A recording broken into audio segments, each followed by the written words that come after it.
సభ్య సమాజం తలదించుకునే విధంగా ఖమ్మం ఘటన ఇప్పుడు మనకు కనబడతా ఉంది. ఖమ్మంలో ఒక మైనర్ బాలిక పైన అత్యాచారం చేసి హత్యాయత్నం చేసే విధానంలో భాగంగా బిల్డింగ్ పైనుంచి తోసేసినటువంటి ఘటన ఇప్పుడు అందరికీ కూడా భయపెడుతున్నటువంటి సందర్భం.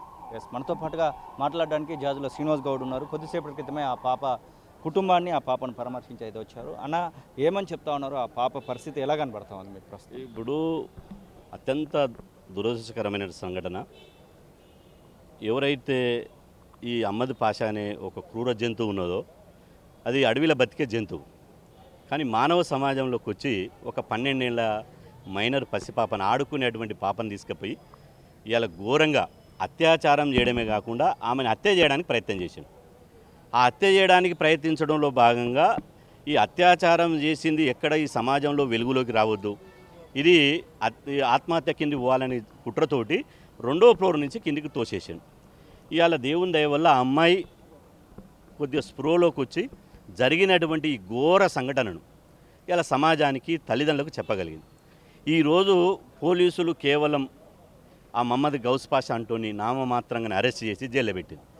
ఇవాళ మైనర్ల మీద అత్యాచారాలు చేసినటువంటి వాళ్ళు ఇవాళ ఈ మానవ సమాజంలో బతికేటువంటి అర్హత కోల్పోయారు.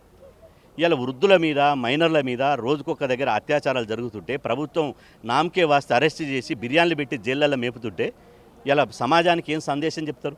ఇవాళ మంత్రులు వస్తున్నారు, మేము కాదంటలేం, మంత్రులు వస్తున్నారు, మేము కాదంటలేం, కానీ మంత్రులు వచ్చి ఒక ఫాస్ట్ ట్రాక్ కోర్టు ఏర్పాటు చేస్తాం, అతను ఉరి శిక్ష పడే వరకు మేము జైలుకి వెళ్ళి ఇవాళ వెళ్ళని విధంగా చర్యలు తీసుకుంటాం. అదేవిధంగా భవిష్యత్తులో ఈ మైనర్ల మీద వృద్ధుల మీద అత్యాచారాలు జరగకుండా కఠినమైన చర్యలు తీసుకుంటామని చెప్పాలి. కానీ మంత్రులు వచ్చి ఇవాళ వాళ్లకు ఆర్థిక సాయం చేయడం, వాళ్లకు మీకు చెక్కులు ఇస్తాం, మీకు ఎక్స్గ్రేస్ ఇస్తాం అనడం, వాళ్ళు కోరుకున్నది అది కాదు కదా. ఒక బీసీ బిడ్డ, రజక బిడ్డ ఇవాళ వాళ్ళు రెక్కాడితే డొక్కాడనటువంటి పరిస్థితి, రెక్కాడితే డొక్కాడనటువంటి పరిస్థితి. వాచ్మెన్ పనిచేస్తాడు, వాళ్ళ అమ్మ, వాళ్ళ తాత, వాళ్ళ అమ్మమ్మ వేసవి సెలవుల కోసం వచ్చారు. వేసవి సెలవుల కోసం వచ్చినటువంటి వాళ్ళని ఇవాళ ఇంత ఘోరంగా అత్యాచారం చేస్తే మన సమాజం ఎటువైపు పోతున్నట్టు? ఇవాళ అరబ్ దేశాల్లో ఇట్లాంటి అత్యాచారాలు చేసిన వాళ్ళు ఏం చేస్తారు తెలుసా? మర్మాంగాలు కోసి నడి బజార్లో నిలబెట్టి రాళ్లతో కొట్టి చంపుతారు. ఆ పని ఇక్కడ చేయాలి.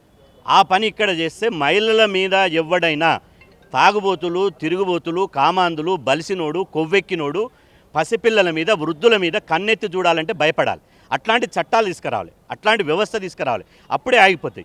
లేకపోతే ఇవాళ ఈ ఖమ్మం సంఘటన జరిగింది, మొన్న ఇంకో సంఘటన జరిగింది, భవిష్యత్తులో ఇంకో సంఘటన జరుగుతుంది. కాబట్టి దీని మీద ముఖ్యమంత్రి గారు స్పందించాలి. మేము కూడా బీసీ సంఘంగా ఖచ్చితంగా దీని మీద ఒక పోరాటం తీసుకుంటాం. దీని మీద ఖచ్చితంగా గవర్నర్ గారు కలుస్తాం, అదేవిధంగా ఉద్యమ రూపం తీసుకుంటాం, అవసరమైతే ముఖ్యమంత్రి గారిని కలుస్తాం. ఇవాళ మహమ్మద్ గౌస్ పాషా అంటోని ఒక క్రూర మూగాన్ని నడి బజార్లో ఉరిదీసేంత వరకు ఇవాళ మేము ఉద్యమం రూపంలో ప్రభుత్వంపై ఒత్తిడి పెంచుతామని చెప్పి సందర్భంగా తెలియజేస్తున్నాం.